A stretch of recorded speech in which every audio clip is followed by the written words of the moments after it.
Every fall, gardeners rush to plant cover crops, convinced it's the ultimate solution for soil health. You'll hear about clover, vetch, rye, and peas as if they're the secret weapon to fertility. But here's the truth most gardeners overlook: cover crops aren't always the answer. In fact, in small garden beds or compacted soils, they can actually slow your progress. The real fall secret isn't in planting more, it's in feeding and layering what's already there. If you want dark, crumbly soil by spring without waiting months for roots to rot, there's a better, simpler formula that outperforms cover crops almost every time.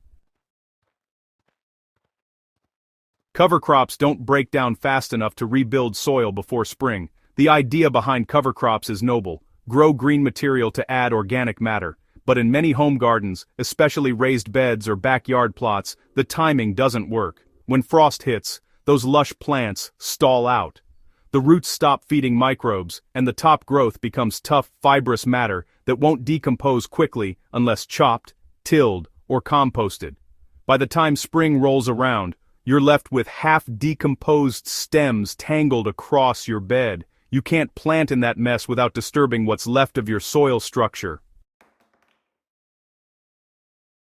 This is why so many gardeners get frustrated. They expect a cover crop to melt into humus, but instead it becomes a barrier, literally, between new seedlings and the soil beneath. Worms take time to process that much carbon, and if you planted nitrogen-fixing legumes, you still have to terminate them before they release anything back into the soil. In short, cover crops work best in open field systems or long-term beds, not when you need results by the next growing season.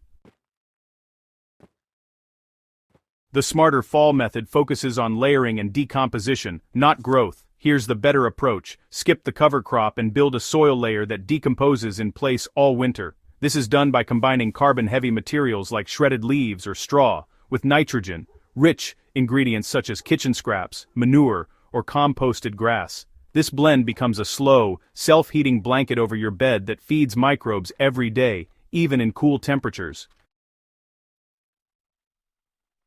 Alright, so start by clearing the bed of weeds but leave the roots of old plants in place. They're already pathways for air and water. Then, you'll want to spread a layer of soft green matter like chopped vegetable scraps or fresh weeds, about 2 inches thick. Over that, add a 4-inch layer of leaves, brown paper, or straw. Next, sprinkle a thin coating of finished compost or old manure to introduce microbial life and, weight it down just a bit. Repeat this layering until your bed is 6 to 8 inches taller than before. The rains of fall will compact it naturally and trigger decomposition through winter. By spring, this method produces rich, dark soil that's easier to work and filled with worm tunnels. It really mimics nature's forest floor system, instead of forcing the soil to host another round of shallow-rooted crops that, honestly, just need killing off later.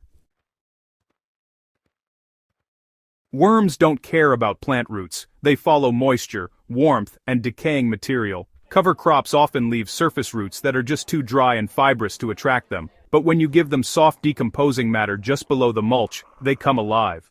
The green material provides nitrogen that microbes consume, while the brown layer locks in moisture and carbon. The slow reaction between these two fuels, a low-grade composting process that doesn't overheat but, still breaks down steadily through the cold months. To keep the system balanced, the ideal ratio is roughly 3 parts carbon to 1 part nitrogen by volume, so that means if you're adding a bucket of chopped greens or scraps, you should follow it with 3 buckets of dry material. But hey, don't worry about being exact.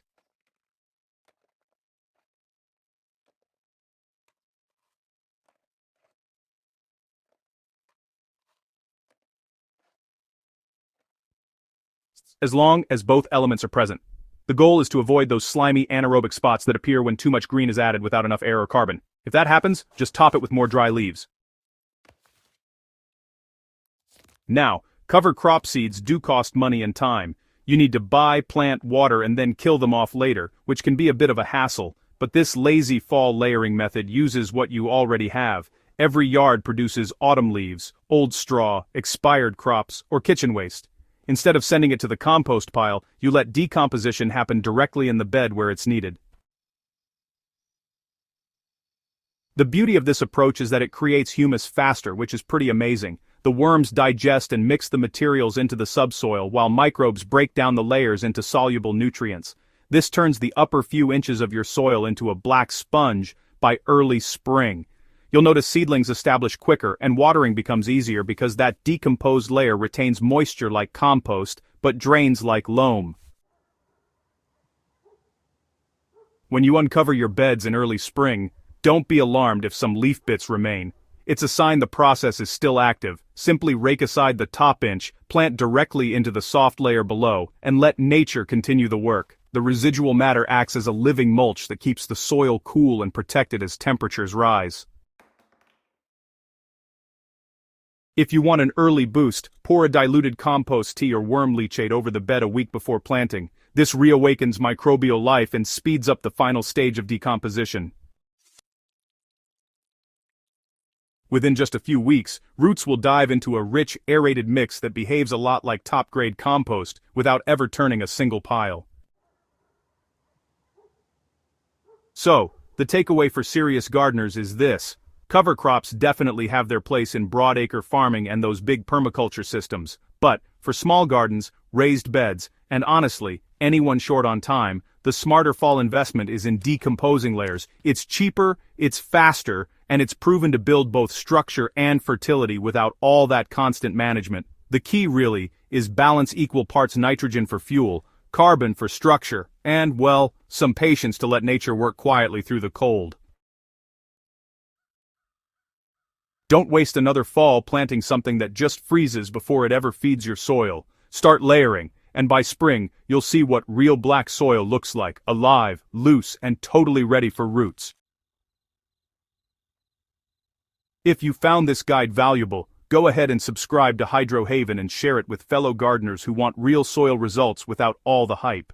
Every week, you'll get more practical, tested methods to help you grow better with less effort, right from your own backyard.